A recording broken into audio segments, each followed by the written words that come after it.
Assalamualaikum warahmatullahi wabarakatuh. Halo, selamat pagi. Perkenalkan, saya Devian Apriani.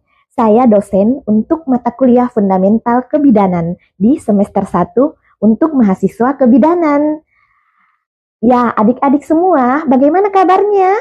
Alhamdulillah, adik-adik semua sehat ya, dan semoga semakin bersemangat dalam menjalankan setiap proses pembelajaran kita. Oke, sebelum kita masuk di mata kuliah kita ini, saya ingin memperkenalkan adik-adik semua tentang ruang lingkup dari mata kuliah kita. Dan juga saya akan memperlihatkan RPS dari mata kuliah ini, bagaimana kontrak perkuliahan kita nantinya sepanjang proses pembelajaran ini. Kemudian kita akan masuk di materi topik pertama. Apakah adik-adik sudah siap? Kita harus semangat ya untuk belajar menjadi bidan yang sukses. Jadi, sebelum kita masuk ke mata kuliah yang tingkatan tinggi, adik-adik itu semua harus mempelajari tentang mata kuliah dasar, terutama fundamental kebidanan.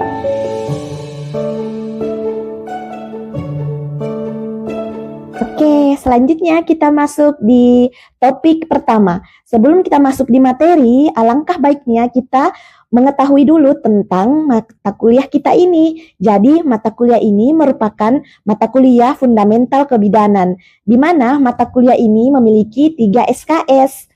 2 SKS untuk teori dan 1 SKS untuk praktek. Nah, pada pertemuan pertama kita akan membahas tentang konsep bidan sebagai profesi. Ini adalah RPS dari mata kuliah fundamental kebidanan.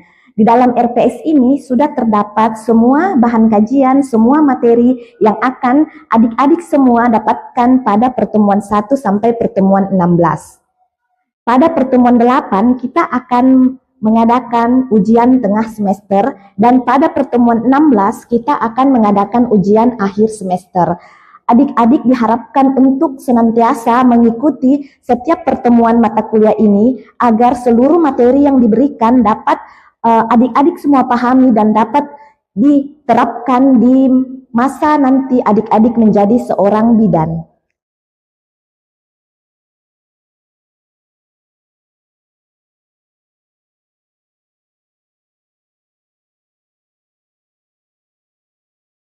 Selanjutnya kita masuk di kontrak perkuliahan.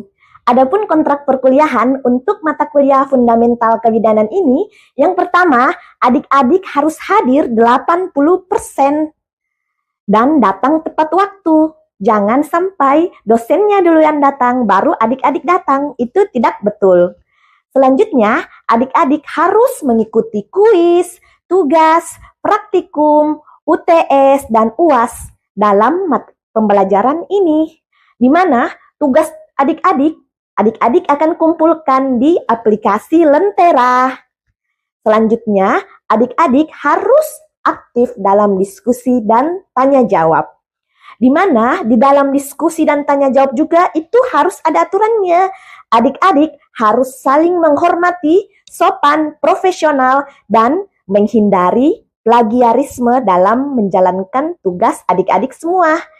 Adik-adik harus aktif dalam diskusi, harus aktif dalam tanya jawab, dan adik-adik juga harus mengikuti praktikum dan simulasi dengan serius. Adik-adik harus mengingat bahwa adik-adik harus menerapkan sifat moderat di dalam proses pembelajaran, di mana sifat moderat ini adalah adik-adik tidak boleh egois, harus mendengarkan pendapat dari teman-teman kalian. Baik, pada topik pertama kita akan membahas tentang konsep bidan sebagai profesi. Nah, di dalam topik ini memuat beberapa subtopik. Yang pertama adalah definisi bidan sebagai profesi. Yang kedua adalah karakteristik profesi bidan. Yang ketiga, peran dan fungsi bidan. Yang keempat, kompetensi bidan. Yang kelima, kewenangan bidan. Yang keenam, kode etik bidan. Yang ketujuh, tanggung jawab profesional. Yang kedelapan, keselamatan pasien.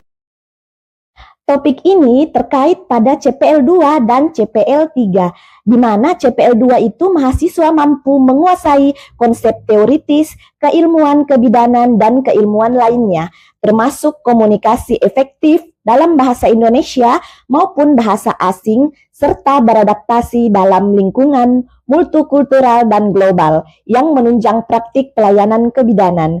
Kemudian pada CPL 3, di mana mahasiswa mampu menguasai teori aplikasi strategi pengambilan keputusan dengan menggunakan IPTEX secara akuntabel dan bertanggung jawab berdasarkan pemikiran logis, kritis, sistematis, etis, dan berbasis bukti ilmiah.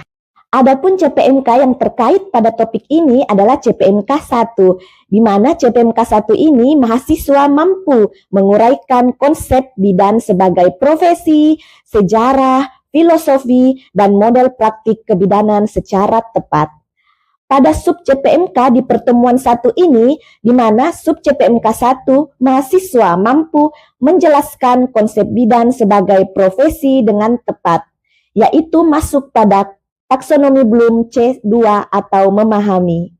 Nah, adapun alokasi waktu pertemuan kita pada pertemuan 1 ini, di mana kita sudah membahas tentang kontrak kuliah umum itu 30 menit yang lalu.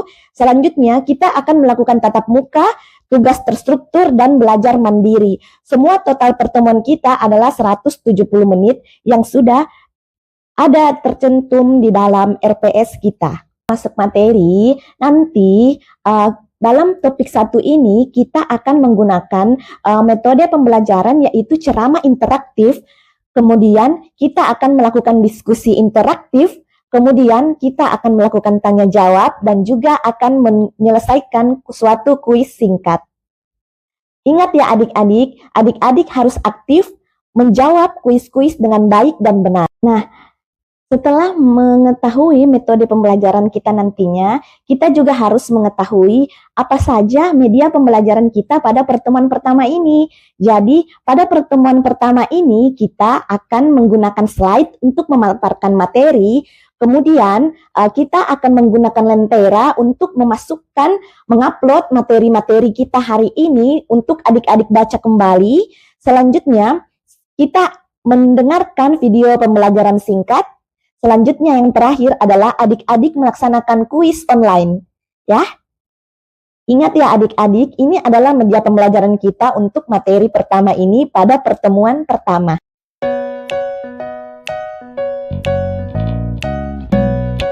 Ayo kita masuk di materi. Nah, sebelum saya menjelaskan lebih jauh, saya ingin bertanya, pada adik-adik semua, mengapa bidan disebut profesi? Nah, ada yang tahu? Silahkan jawab kenapa bidan disebut sebagai profesi. Nah, ketika mendengar kata bidan, apa yang pertama kali muncul di pikiran Anda semua? Ayo adik-adik, ada yang tahu tidak apa itu bidan sebagai profesi? Ayo, siapa yang tahu? Nah, bidan sebagai profesi berarti bidan merupakan tenaga kesehatan yang memiliki pertama, pendidikan dan ilmu kebidanan. Yang kedua, keterampilan dalam memberikan pelayanan kebidanan.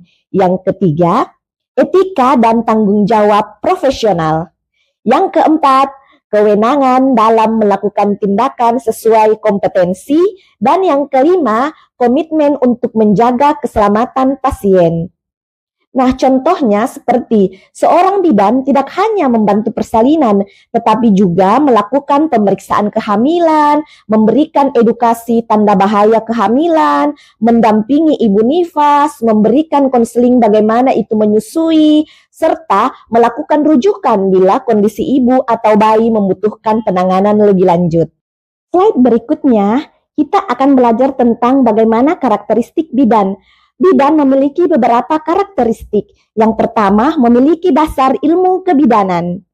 Yang kedua, memiliki kompetensi dan keterampilan klinis. Yang ketiga, memiliki kode etik profesi. Yang keempat, memiliki kewenangan yang jelas. Yang kelima, bertanggung jawab atas tindakan yang dilakukan. Yang keenam, mengutamakan keselamatan ibu, bayi, dan keluarga. Yang ketujuh, terus belajar dan mengembangkan diri. Contohnya, ketika seorang ibu hamil mengeluh pusing, bengkak pada kaki, dan tekanan darah tinggi. Nah, bidan tidak boleh menganggap keluhan tersebut sebagai hal biasa. Bidan harus melakukan pengkajian, mengenali kemungkinan tanda bahaya, memberikan edukasi, dan merujuk pasien bila diperlukan. Di sini saya tadi memberikan contoh bagaimana ciri utama profesi bidan, yaitu bekerja secara bertanggung jawab. Bidan harus tahu apa yang boleh dilakukan, apa yang tidak boleh dilakukan. Nah, kapan harus memberikan edukasi dan kapan harus melakukan rujukan. Profesionalisme bidan ini terlihat dari kemampuannya dalam melakukan tindakan sesuai wewenangnya. Sekarang kita masuk di peran dan fungsi bidan dalam pelayanan kebidanan. Nah, di sini bidan memiliki beberapa peran penting. Yang pertama adalah pemberi asuhan. Jadi, bidan memberikan pelayanan kepada perempuan, ibu, bayi, dan keluarga.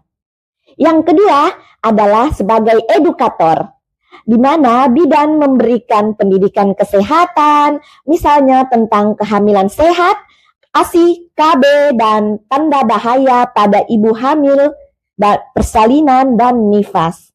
Kemudian bidan sebagai konselor. Nah, bidan membantu pasien dalam memahami kondisi dan mengambil keputusan. Selanjutnya, bidan sebagai advokat, di mana bidan membela hak pasien untuk mendapatkan pelayanan yang aman dan bermartabat. Selanjutnya, bidan sebagai kolaborator, di mana bidan bekerja sama dengan tenaga kesehatan lainnya dalam memberikan tindakan ke pasien. Selanjutnya apa? Adalah bidan mengambil keputusan awal. Bidan sebagai pengambil keputusan awal mengenali masalah dan menentukan tindakan. Nih contohnya, saya berikan contoh seperti seorang ibu hamil dengan kecemasan menjelang persalinan. Bidan berperan sebagai pemberi asuhan dengan memeriksa kondisi ibu hamil, kemudian sebagai edukator dengan menjelaskan tanda-tanda dari persalinan. Kemudian bidan sebagai konselor dengan menenangkan ibu, kemudian bidan sebagai advokat dengan memastikan ibu mendapatkan pelayanan yang aman dan dihargai. Jadi adik-adik semua harus paham bahwa bidan bukan hanya melaksanakan tindakan, tetapi bidan juga sebagai pendidik, pendamping, komunikator, konselor, advokat, dan bagian dari tim kesehatan. Karena itu, mahasiswa kebidanan perlu memahami sejak awal bahwa profesi bidan ini menuntut kemampuan kita semua sekaligus kemampuan komunikasi kita, empati kita, dan tanggung jawab kita dalam melayani pasien nantinya. Oke, selanjutnya kita masuk di materi bidan profesional, yaitu kompeten, etis, amanah, dan mengutamakan keselamatan pasien.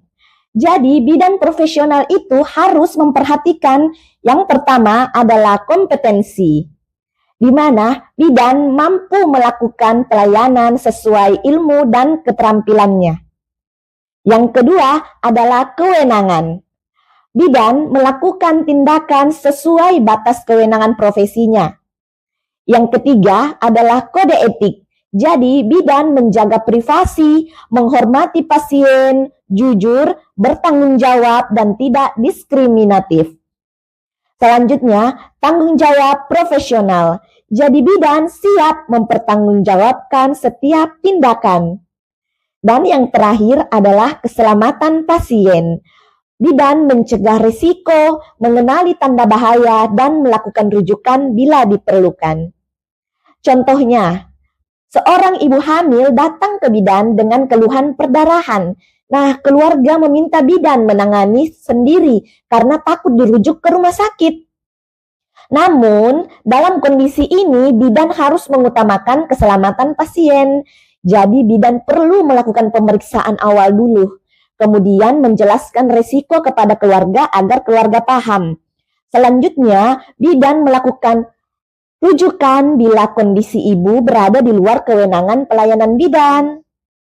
Baik, adik-adik semua, cukup sampai di sini untuk materi pertemuan pertama kita. Semoga apa yang kita pelajari hari ini dapat bermanfaat dan menambah ilmu pengetahuan adik-adik semua. Terima kasih untuk antusiasnya semua. Jangan lupa mengerjakan kuisnya ya. Wassalamualaikum warahmatullahi wabarakatuh.